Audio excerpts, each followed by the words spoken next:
Hi, hello. 'Tis I, Knight Librarian Extraordinaire, Adam Ward. Gather round for a tale that's sure to chill you to the bone about how I'm a fucking idiot. So, first and foremost, to address the proverbial elephant in the proverbial room, no, we're not just ignoring the events addressed in my last post. I don't have a ton to add right now, but we'll get to what little there is. Matt keeps talking about things none of us remember, and we're all just doing our best to go along and not slip up bad enough that he catches on. Can't decide whether losing the tangible or conceptual time is worse. So I'm honestly trying not to dwell too much on it, while I don't have any immediate leads on an enlightened get it? Too soon? Conclusion.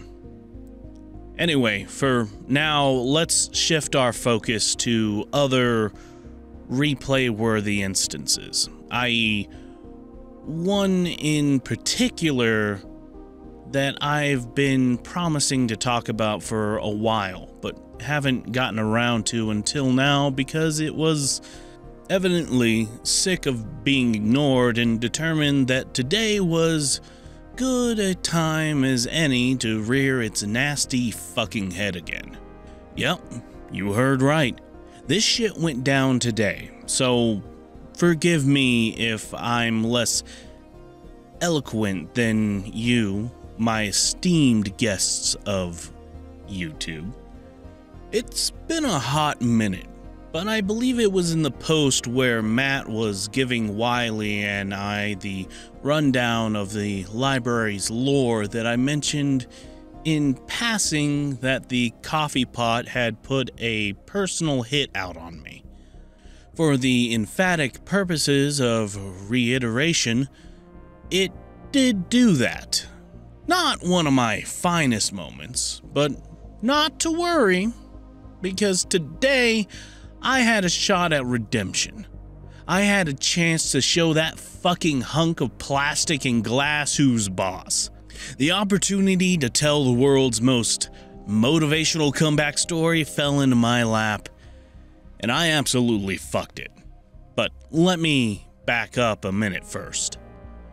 I'm gonna speed run the recounting of the first offense, for the sake of brevity and also because, let's be so incredibly fucking for real, you want to hear about how stupid I just was so much more than you want to hear about how stupid I was once, one time, a million years ago.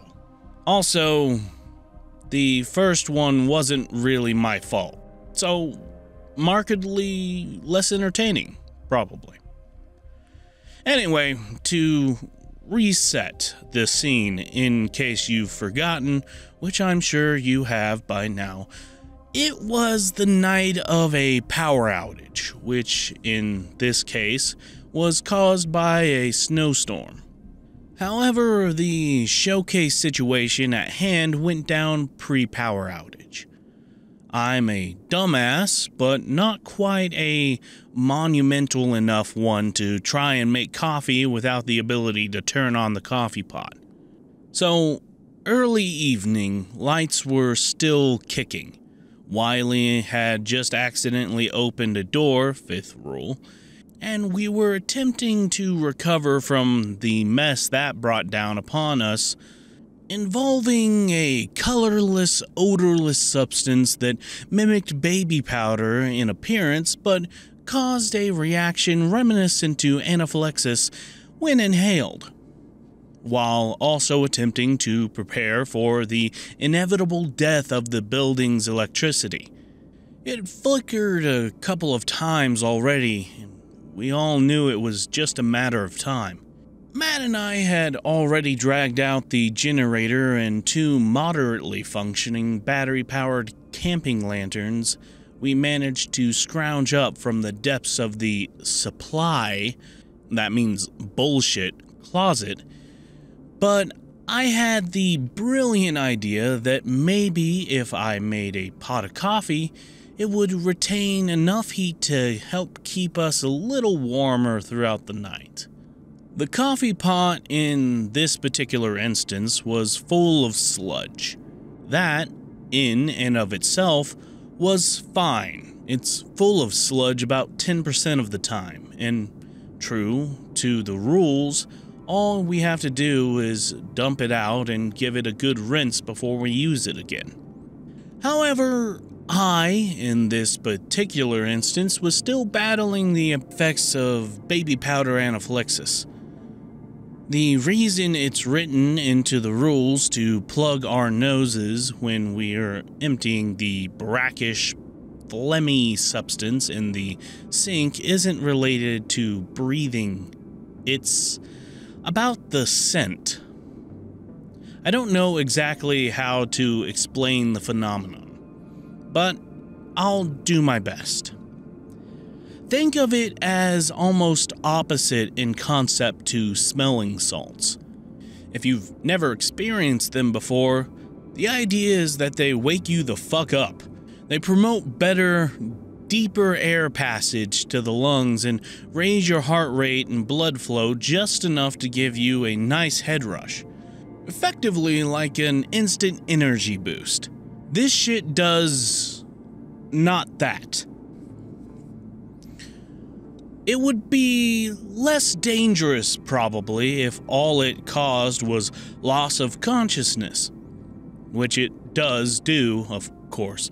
But also it slows your heart and, respectively, all your other fucking organs to the degree that you essentially become, if you're lucky, temporarily comatose.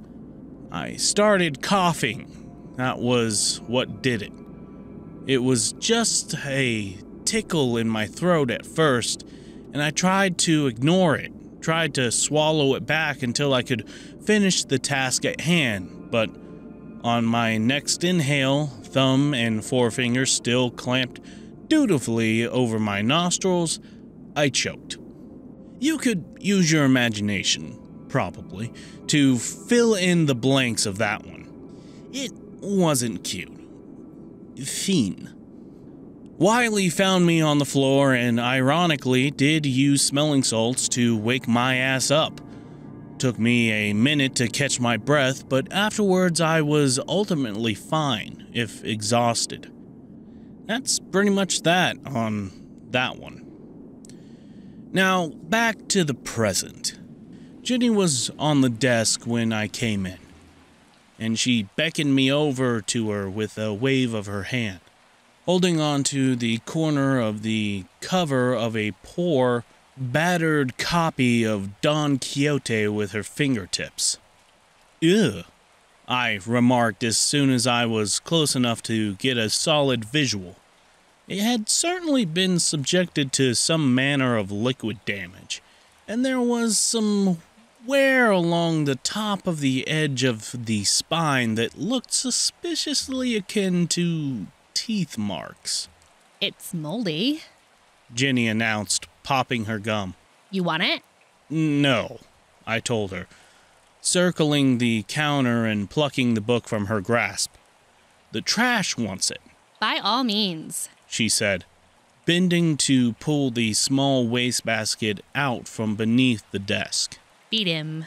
I dropped the book with a unceremonious thump into the can, kicking it back into place and booting Jenny out of the way of the computer with a hip. Rude, she accused dully, plopping down in the chair next to me as I pulled up the record for the item to delete the holding. You gonna tell Alice you're yeeting that, or does she have to figure it out on her own?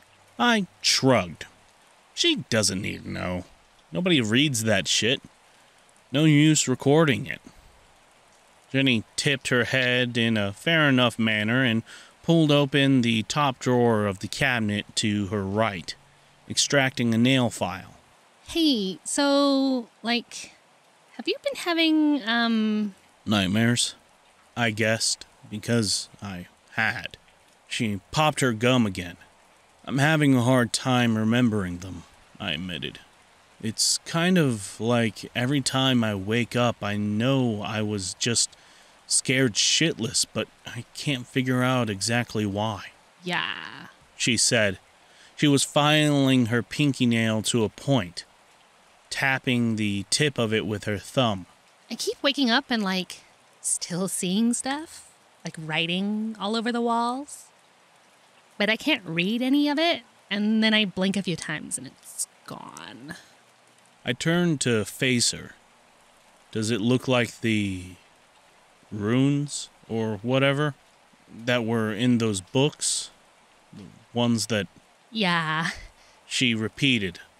I mean, I don't remember them that well, but I guess. We'd gotten off too easily, really. I knew we were both thinking it. Even if we'd lost the last year, or at least the memory of it, it still felt as though we'd made it out with far too few wounds to lick. I didn't have an opportunity to continue chasing my doom spiral for much longer, though, because Sam was suddenly next to me, having cropped up from seemingly out of nowhere. Jesus, I said. I want donuts. He greeted. And I want to know why that's my problem. I countered, stepping away from the counter and indicating to Jenny with a sweep of my hand that it was all hers again. Are you kidding me? Look at me. Look at my face. Sam pushed his lower lip out into a pitiful, exaggerated pout. I'm so sad. How could you force me to go on like this? I rolled my eyes. I'm so sorry, Your Highness. Let me drop everything and cater to your whims. Sam scoffed. Don't pretend you were actually working. Come on, come with me. I literally just got here, I complained. Can't you just make some, Master Chef? For a fraction of a second, Sam hesitated. I can't. I don't have any eggs left. I was fairly certain, actually, that we'd just received a donation of surplus eggs from a local farmer a couple of days ago, but I didn't think too much of it. Just figured maybe Sam didn't feel like cooking for once. Fuck's sake, fine, I groaned. Jen, if Matt's looking for me, tell him it's this shithead's fault I'm gone. I told him I would be in at 8. Jenny saluted me mid-bubble blowing, and Sam and I headed out.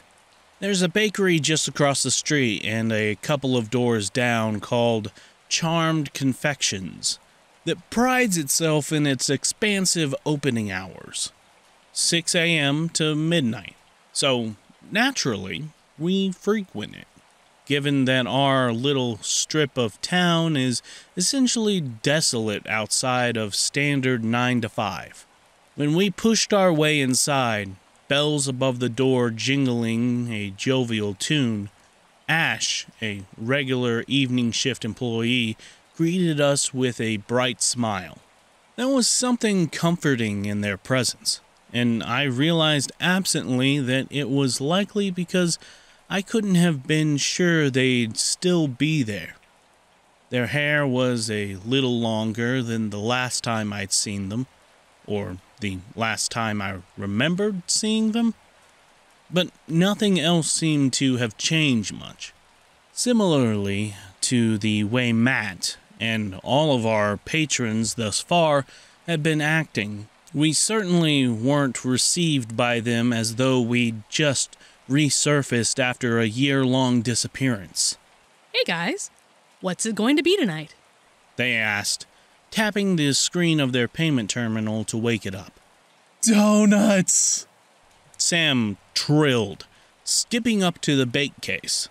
Pretty please. Is what's in here everything you have left? No. I just pulled 3 batches out of the fryers. Ash assured him.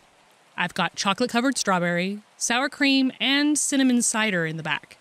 And those are, I can't remember if the Long Johns are Boston creams or s'mores. But the other ones are plain, glazed, and blueberry.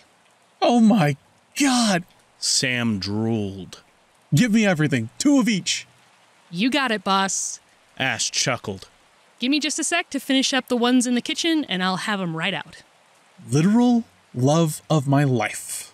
Sam professed, planting himself in a chair at the closest table to the counter to wait. I sat down across from him, deliberately placing one foot on a black tile square and one on a white. The white one, as soon as the weight of my heel came to rest fully atop it, wiggled. Damn, I remarked, deliberately shifting it back and forth with my toes. They really let this place go to hell while we were gone. Sam swiveled downward and snorted when he found the source of my commentary, kicking my foot away. Leave it alone. They'll have to shut down the whole operation if you make one whole loose tile looser. I kicked his foot back, intending to reclaim my rightful place, but it quickly became a battle of us warring valiantly for purchase until finally we disturbed the tile enough to shake it loose. Oh shit. Sam laughed in a whisper, casting a quick glance up to make sure Ash hadn't returned. Put it back. Put it back. I leaned down, fingertips grazing the cool, smooth surface, and pushed it forward, attempting to slot it back into its fixture. The problem was it wouldn't quite sit flat. I furrowed my brow, slotting my finger under the edge and peering beneath. Was that, Alrighty, boys. Ash called, startling me enough that I dropped the tile, shooting back up in my seat. Ready to go? We traversed back to the library hastily, and once inside, Sam held up his bounty for Ginny, and now also Horace and Alice, to see. I come bearing gold, he announced. Who wants in? Ooh, oh my God. You know what sounds so good? Ginny asked, and then to the others. Oh, it's donuts. They got us donuts. Okay, but what sounds so good? Coffee. We can't eat donuts without coffee. Yo, so true, bestie. Sam encouraged, plunking the bag onto the desk. Nose goes. I'll do it, I volunteered before the game could take off. I was thinking it anyway. My hero. Sam swooned, blinking rapidly at me. We'll be waiting your swift return. My return was not fucking swift. Yeah, bet you never could have guessed that one. Everything started off fine. The coffee pot was clean, I thought, when I picked it up. Usually when it's full of sludge, it's full of sludge. So I wasn't particularly concerned with the probability that there was anything inside. It's okay, we're all thinking it. Everybody should be concerned with everything here at all times. This is not news, but I am criminally stupid. I took it to the sink with the intention of filling it up with water. But when I removed the lid, I took note of something. My passive perception being absolutely off the charts as it is, I came to find that there was a thin black layer of something caked onto the bottom of the glass. In my mind, the logical explanation for this was that someone had made coffee, consumed the majority, and left just enough at the bottom that it had congealed and solidified. So naturally, I went to clean it out. Based on the story at the beginning of this entry, I bet I can guess what direction you expect this to go in.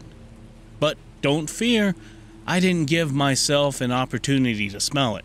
I just stuck my hand straight in. Evidently, according to Matt, afterward, no one had ever been enough of an all-encompassing train wreck to touch the sludge before. So basically, I'm a trendsetter.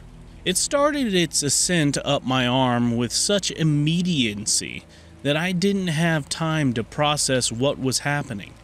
My entire mind short-circuited, which probably is why I started trying to wipe it off with my other hand.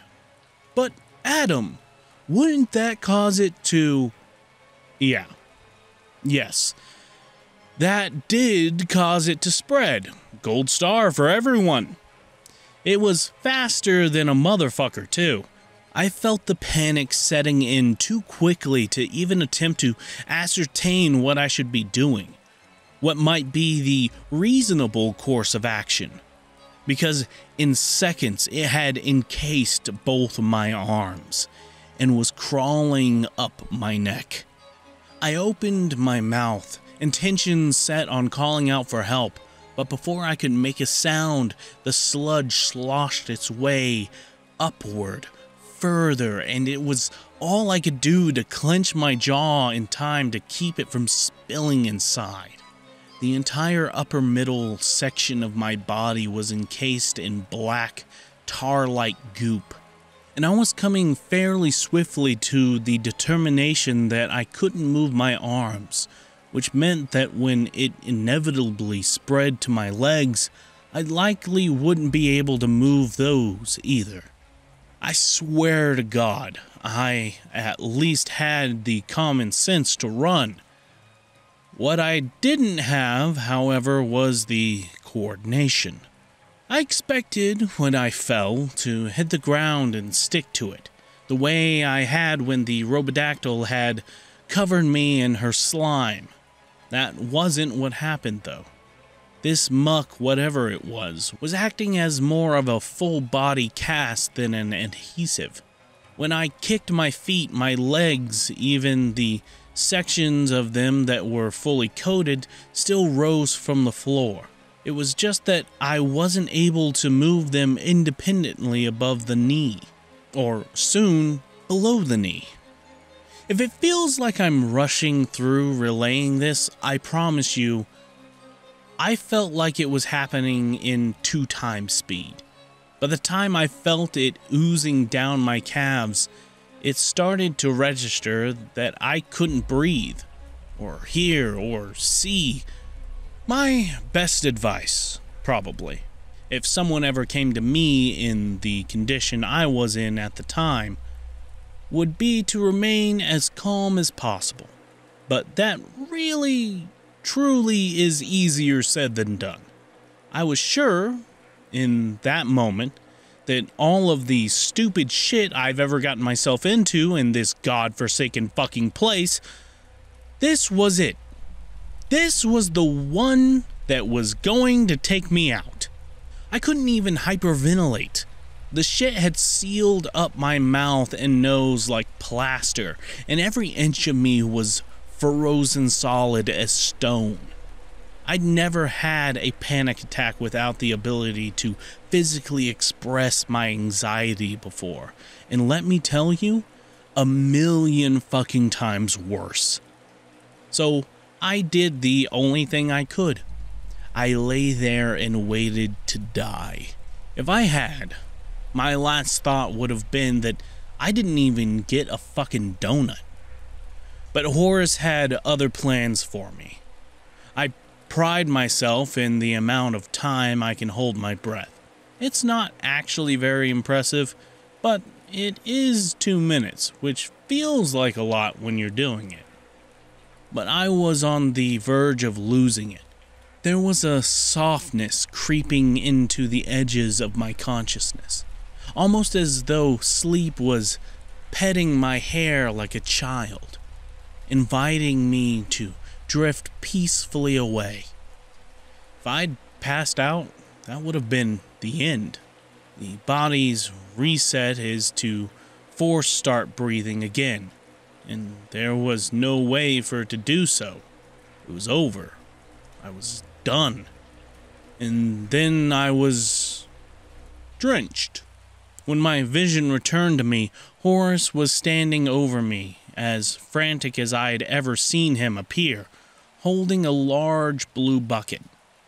His shirt was soaking wet, as was the floor, as was I. I inhaled and sputtered and coughed, and he bent to the floor, knees cracking like Rice Krispies, to help me into a seated position, smacking my back as if I was a toddler who'd just swallowed a Lego. Fuck! I managed once I caught my breath. Jesus Christ! Thank you. I thought... Thank you. How did you... What did you do? Horace, who was panting about as heavy as I was, nodded to the bucket he'd abandoned on the ground next to him when he stooped to help me. Water, he said. That's what always works to get rid of it when it's in the coffee pot. So I just figured, maybe. And I guess it worked. I blinked back at him for a moment, processing. You're telling me if I'd just turned on the sink, this shit would have disappeared like it always does? He shrugged. I'll be honest, chat. I really just wanted to lay back down and will myself to die for like a full 10 seconds. Instead, however, I pushed myself to my feet and headed to Della's closet to grab a mop.